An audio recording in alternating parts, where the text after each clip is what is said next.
oriented matrix. The mood matrix or mood matrix suite. Now this MOOD stands for Matrix for Object Oriented Design. So we will get the number, the quantitative measure for the design. And this is suite. That is, this is not one metric. The first metric is method hiding factor. The second one is attribute hiding factor. Third one is method inheritance factor. Fourth is attribute inheritance factor. Then we have the coupling factor. And finally, the polymorphism factor. So two of them we are going to see. Now Harrison, Council and Nithi, they proposed metrics that provide a quantitative indicators for object-oriented design characteristics. That is, we are going to get the numbers.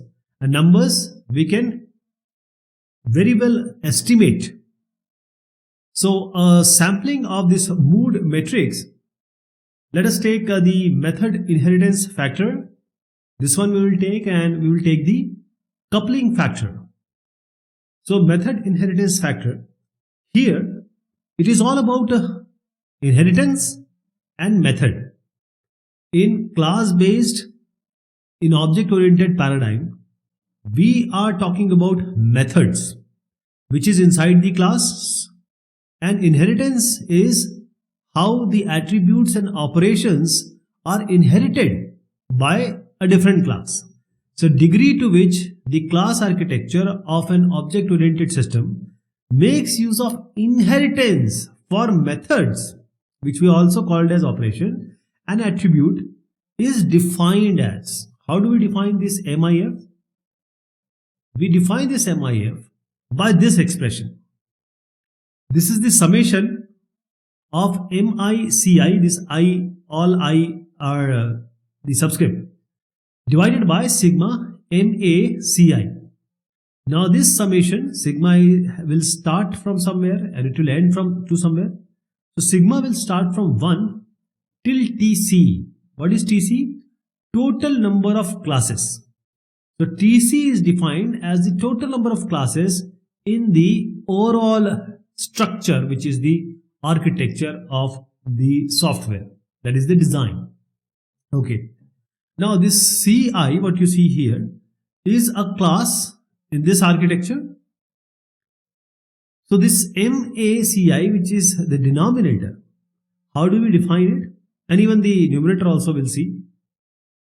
Actually the denominator is MDCI plus MICI. This MA, MD and MI, this is also class.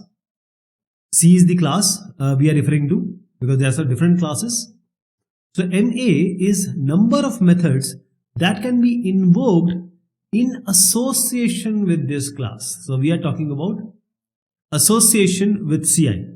MD is the number of methods declared in the class, and MI is the number of methods inherited, not overridden in the class. Let me show you what is this inheritance and overriding. See, this animal class is there and it has some attributes and say functions. Now dog is extending or inheriting the animal. So all the content has come, data, one, move, eat. So this is inheritance, simple inheritance.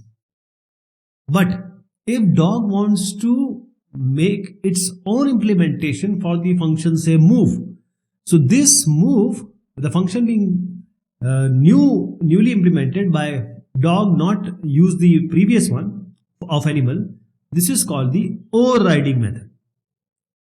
So inheritance, of course, it is already there with dog, others. What I'm trying to suggest here is, we have a base class, we have a derived class.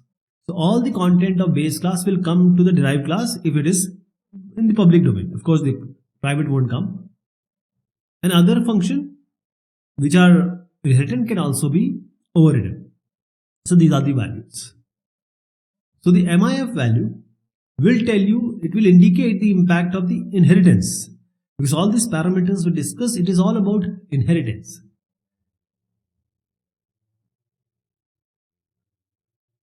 In this mood matrix suite, we have coupling factor. The matrix suite has 6 of them. So we are taking one of them, which is coupling factor. This metric coupling factor was proposed by Mood, and this is actually a ratio. But before we go ahead, this is coupling. These are different module, or these are different components. There is no coupling at all in the first case. Here there are certain dependencies between the independent modules, but here we have many dependencies. So these 4 are highly coupled and we don't want it. So as I was saying, the ratio of coupling involved between the classes, that is what coupling factor finds out. So the ratio of coupling is evaluated using a fraction. And what is the numerator here? See, just understand the formula. This in the formula, this CF is the coupling factor, sigma I, sigma j. Now sigma is the summation. It will start from I equals 1 till the TC. TC is total number of classes. Total number of classes in your discussion. Now is client. What is this is client? Is client, and in the bracket we have Ci, Cj. Is client. Ci, Cj. So there are 2 different classes. Now this whole result will be 1. It will be 1 or 0. So it will be 1 if and only if a relationship exists between the client class and the server class. Client server classes are not equal. If one is a client of other, it will be 1. If it is not a client, if there is no relationship between the client class and the server class, then we say it will be 0. So the numerator can only be 0 or 1. So the ratio of coupling is evaluated using a fraction. Here you see the numerator. It is representing the total number of non-inheritance couplings in the module. Okay. And what are you getting in the denominator? The denominator signifies the maximum number of coupling that is possible for the corresponding module. TC square minus TC, which is the square of the total number of classes and subtraction with total number of classes. Okay. So this is how we find out the mood metric coupling. So this is all about how much different modules or classes they are coupled, or the functions inside the classes or the modules, they are interconnected. So as the value of this coupling factor will increase, the complexity of the object-oriented software will automatically increase. But the understandability, the maintainability, and the potential for reuse, it will decrease. It may suffer. So we need coupling as least as possible.